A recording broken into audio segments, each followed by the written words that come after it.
Vader's return to Naboo was not a welcomed one. As Anakin, he had spent the best time of his life probably together with Padme, frolicking around and falling in love, in the youth that would never come back again. As Anakin, he was happy, but now as Darth Vader, he was on a quest.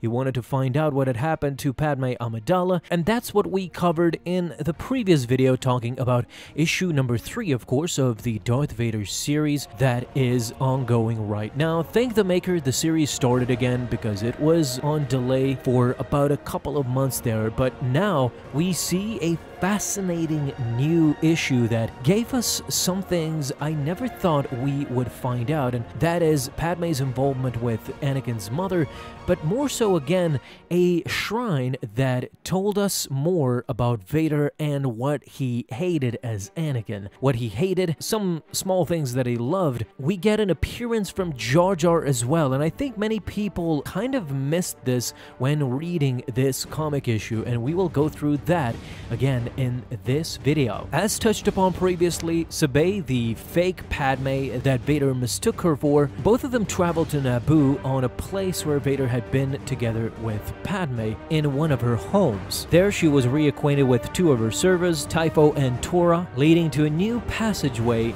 down below in the waters. Once the ship was attacked by the bigger fish, as Qui-Gon once had called them, Vader and the crew journeyed down below to a Gungan construction to honor the reunion between the Gungan people and the Naboo royalty. While Vader showed his prowess and his might, the rest of them, they thanked Lord Vader for saving their life apparently, but the forensics droid felt that it was time for them to actually thank Vader once and for all, but he was fascinated more so, together with Vader, who stood there in awe, of a construction, a Gungan construction, and it was a gigantic panorama, a picture of everybody who was involved in freeing Naboo from the Trade Federation. We saw this moment in episode 1 by the ending there. Little Anakin is far off to the left side, Sabé is right there beside them, Obi-Wan as a young Jedi Master, Padme as a Queen of Naboo. We got Boss Nass, Palpatine, Captain Panaka, and at the end,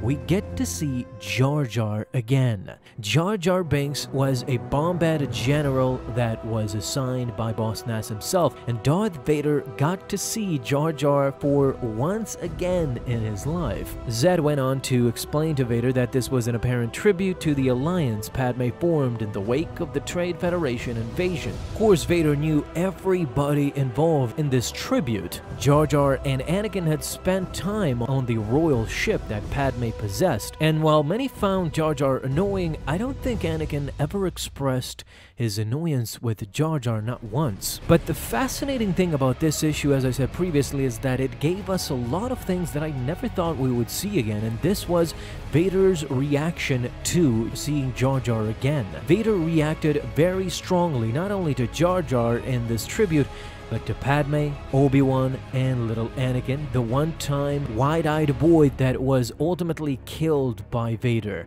He killed Anakin because he was weak, and to add fuel to the fire, Sabé approached Vader and told him about this little boy, a small Jedi. As a child, he had served Queen Padme, and as they stood together in this picture, little Anakin and Sabé, now as an older man and woman, they stood together again, side by side, but fighting for two different factions. Sabé ultimately knew that Vader had killed both of them. He had killed little Anakin, and he had killed Padme as well. And as Jar Jar Binks stood in this tribute together with Anakin and Obi-Wan and Padme, Vader ignited his lightsaber and destroyed the entire thing in a fit of rage. He had come to see the recordings and not a picture of Jar Jar, and especially not a picture of Obi-Wan Kenobi, the nemesis of his life that he had searched for his entire Sith life.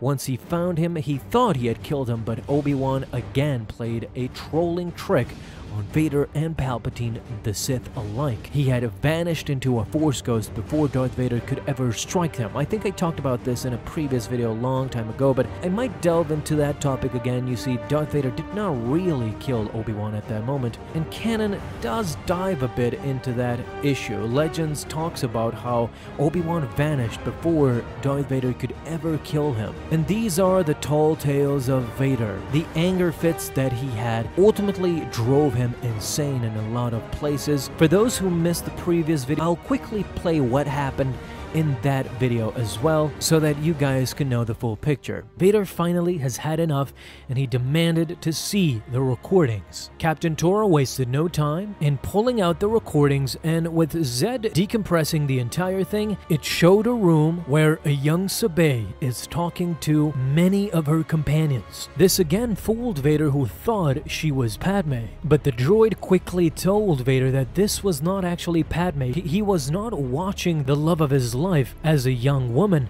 but in fact it was Sabé, the spitting image of Padme. Sabé informed everybody that tonight they call themselves the Amidalians. Together they pledge that they will find whoever murdered their queen and they will kill them. This pact ultimately led the gang to Darth Vader.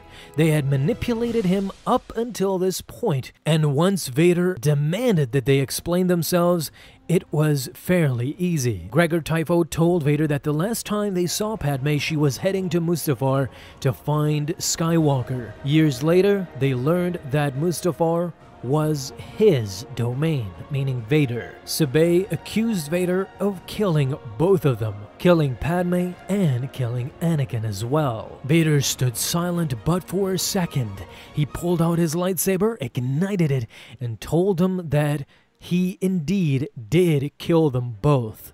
He killed Padme, and he killed Anakin for being weak. Well then, it was time. Tora pressed a button, and Sabé finally had gotten her revenge for Padme, as outside of this place, we see the giant fish approaching the bubble and getting ready to engulf it. If they needed to die as well together with Vader, then that sacrifice would not have been in vain. They were prepared to die in order to kill Vader at that moment, and unfortunately, again, we get left in a cliffhanger. This is the last page of the third issue of Darth Vader, and I want to thank you guys so much for watching this video. If you enjoyed, leave a thumbs up down below, subscribe for dailies. Now you can have an awesome day, Star Wars fans. I'll see you in the next video, and may the Force be with you. Until then.